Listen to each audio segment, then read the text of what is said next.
تم میں بہترین شخص وہ ہے جو قرآن سیکھے اور سکھائے۔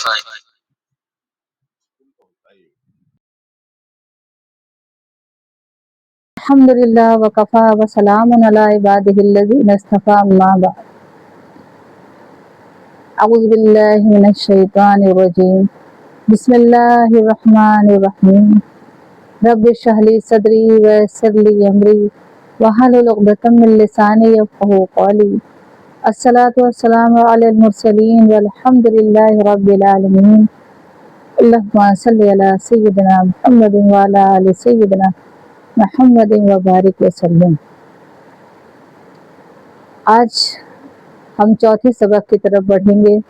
3 سبق ہمارے کمپلیٹ ہو گئے ہیں غور فکر کے، کہ سورہ فاتحہ کی 3 آیات ہم نے غور فکر کی۔ اب آگے بڑھتے ہیں۔ اعوذ باللہ من الشیطان الرجیم، بسم اللہ الرحمن الرحیم۔ ایاک نعبد و ایاک نستعین۔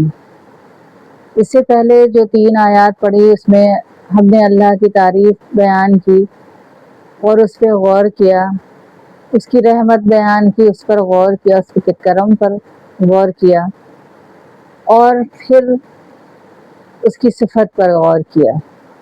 اب آگے ہم یہ بندے کی طرف سے اللہ نے جو دعا سکھائی ہے کہ ایک بندہ ایک کمٹمنٹ کر رہا ہے اللہ سے، اور وہ کہتا ہے ایاک نعبد و ایاک نستعین۔ یہ اقرار کرتا ہے کہ ہم صرف اور صرف تیری ہی عبادت کرتے ہیں اور صرف تجھ ہی سے مدد مانگتے ہیں۔ ہم ہر نماز میں سورہ فاتحہ پڑھتے ہیں اور اس آیت کو بار بار دہراتے ہیں، لیکن چونکہ ہم غور فکر نہیں کرتے اس لیے ہم جانتے بھی نہیں ہیں کہ یہ آیت تو اتنی بڑی چیز ہے کہ اگر اس کو ہم پڑھ کے کہہ رہے ہیں اللہ سے تو اس بات کا اقرار کر رہے ہیں کہ تو ہی معبود برحق ہے، تو ہی ہمارا مالک ہے، تو ہی رزاق ہے، تو ہی خالق ہے، پالنے والا، پیدا کرنے والا، سب کچھ تو ہے۔ اور ہم اس بات کا اقرار کر رہے ہیں کہ تیرے سوا کوئی بھی دوسرا معبود نہیں ہے جس کی عبادت کی جائے، جس کی اطاعت کی جائے، جس سے محبت کی جائے، کیونکہ عبادت محبت کی انتہا ہے۔ تو محبت بہت اونچے مقام تک پہنچ جاتی، وہاں سے شروع ہوتی عبادت، اور جب کسی سے کوئی محبت کرتا ہے تو پھر اس کے سوا کوئی اور نظر نہیں آتا۔ اسی طرح سے ہم کو اللہ سے بھی محبت ایسی کرنی ہے کہ اللہ کے سوا ہمیں کوئی اور نظر نہ آئے۔ تو اگر ہم اس آیت پر غور کرتے ہوئے چلتے ہیں اپنی زندگی میں تو بہت اچھی بات ہے، ہم سیدھے راستے پہ چل رہے ہیں۔ لیکن اگر ہم اس سے کہہ تو رہے ہیں ہم تیری ہی عبادت کرتے ہیں، تیرے ہی آگے جھکتے ہیں اور تجھ سے ہی مدد کی درکار ہے ہم کو، کیونکہ محبت کریں گے تو اسی سے امیدیں بھی ہوتی ہیں، جس سے محبت ہوتی اسی سے امید ہوتی، جس سے محبت نہیں اس سے کیا امید رکھے انسان۔ تو یہاں پر اللہ تعالیٰ ہم کو یہ سکھا رہے ہیں کہ کس طرح سے تمہیں مانگنا ہے، کہ جب تک کہ تم ہم کو معبود سمجھ کے یا اللہ کو معبود سمجھ کے، مالک سمجھ کے اس سے مانگو گے نہیں، اپنے کو حقیر غلام سمجھ کے مانگو گے نہیں، اس بات کا اقرار نہیں کرو گے کہ ہم اسی سے مدد چاہ رہے ہیں، تو پھر وہ کیسے مدد کرے گا؟ تو اللہ نے ہم کو یہ سکھایا کہ ہم بندے اس سے اقرار کریں، جیسے کہ کلمے کے وقت ہم اقرار کرتے ہیں لا الہ الا اللہ، اللہ کے سوا کوئی بھی معبود نہیں ہے، یہ بھی اقرار کر کے ہم اس دین میں داخل ہوتے ہیں۔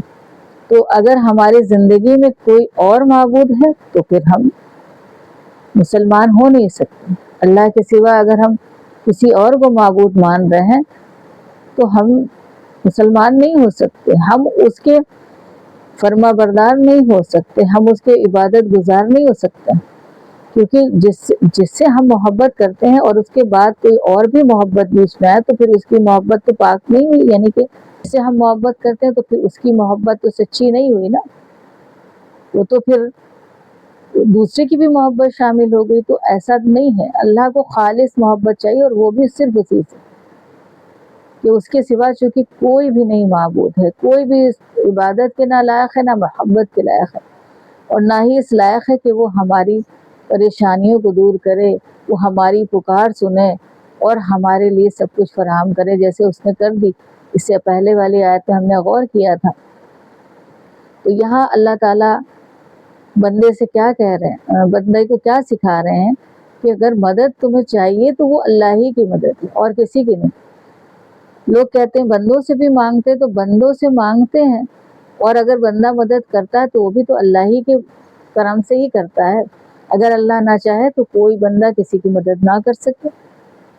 اللہ ہی تو دلوں میں ڈالتا ہے، اللہ ہی تو بھیجتا ہے ان انسانوں کی مدد کے لیے، تو دینے والا تو اصلیت پہ تو وہی معبود برحق ہے جو دے رہا ہے، وہی کر رہا ہے سب کچھ۔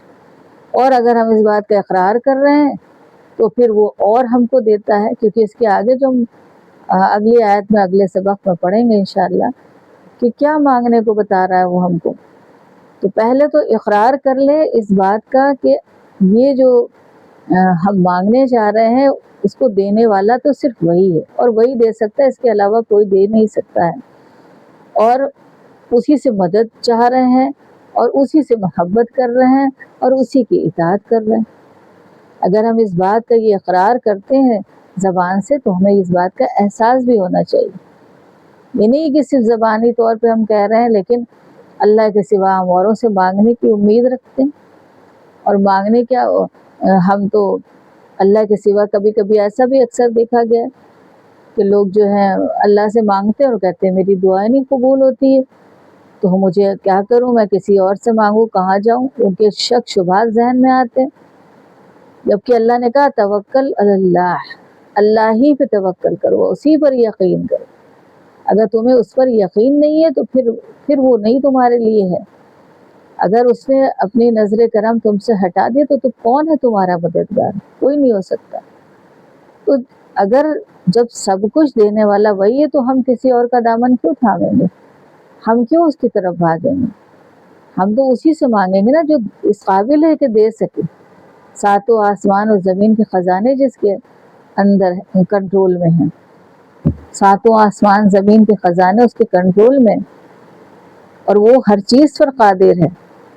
تو اگر ہم اللہ سے یہ بات کہتے ہیں تو ہمیں اس بات کا اقرار بھی کرنا ہے اور احساس بھی کرنا ہے کہ اگر ہم اس بات کا احساس کریں گے تو کبھی بھی ایسا نہیں ہوگا کہ ہم نا امید ہو جائیں کہ میرا مالک، میرا معبود میری سن رہا ہے۔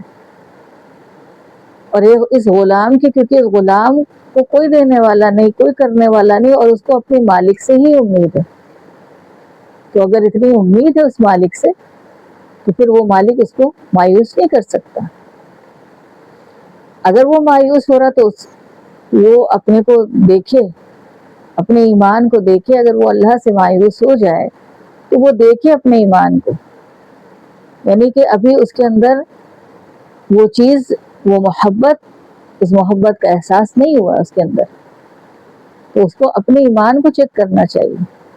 اگر وہ پھر بھی بھٹک رہا ہے، اس کے سوا کسی اور سے مانگتا ہے، اس سے نہیں مانگتا ہے، یا اس کے مانگنے پر جو اس نے مانگا ہے اس پہ یقین نہیں ہے کہ اس کو ملے گا یا نہیں ملے گا۔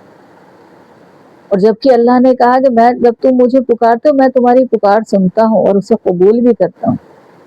تو ایسا نہیں ہے کہ ہم اللہ سے دعائیں مانگیں تو ساری کی ساری نہیں بھی قبول ہوتی، لیکن اگر ہم اللہ پر یقین رکھتے ہیں تو ہمیں معلوم ہے اس کا بھی صلہ ہمارے لیے ہے، کیونکہ جتنی بھی دعائیں ہم کرتے ہیں اللہ سے، جتنا بھی ہم مدد اس سے مانگتے ہیں، تو کبھی تو فوری طور پہ وہ قبول ہو جاتی ہیں، ایز اٹ از ہم کو مل جاتی ہیں چیزیں، لیکن کبھی کبھی ایسا ہوتا ہے کہ بہت دیر میں ملتی ہیں، کبھی ایسا ہوتا ہے کہ نہیں ملتی ہیں۔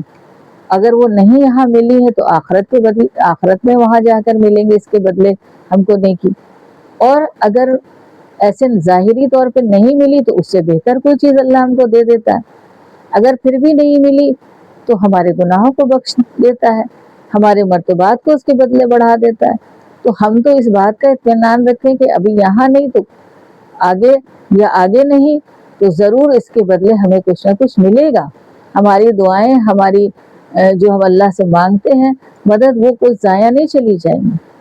منہ سے نکالی ہوئی ہر دعا قبول ہوتی ہے، کیونکہ بندے کا حق ہے، یہ بندے کا یہ ہے کہ وہ اللہ سے مانگے، اللہ کے آگے جھکے، اللہ کی عبادت کرے، اللہ سے محبت کرے، اور اللہ کا ہے کام کہ وہ اس کی دعا کو قبول کرے اور اسے وہ دے جو وہ مانگ رہا ہے، یا جو مانگ رہا ہے وہ دے، نہیں تو اس کے بدلے یعنی کچھ نہ کچھ دے، اور وہ ضرور دیتا ہے۔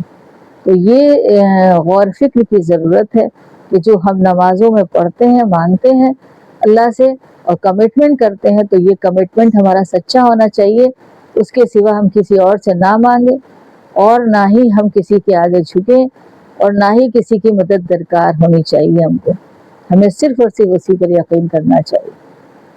بہرحال اللہ تعالیٰ ہم سب کو دین کی سمجھ عطا فرمائے۔ یہ غور فکر جو کوشش ہے آپ بھی کیجئے، ہم بھی کر رہے ہیں، اور ہم سب مل کے کریں گے اس کوشش کو، تو جو بھی ہم پڑھ رہے ہیں، سمجھ رہے ہیں، اس پر ہم غور فکر کریں کہ اللہ تعالیٰ نے کیا ہمیں بتایا ہے، اور اس پر غور کر کے اس پر عمل کی کوشش کریں، آپ بھی اور ہم سب مل کر۔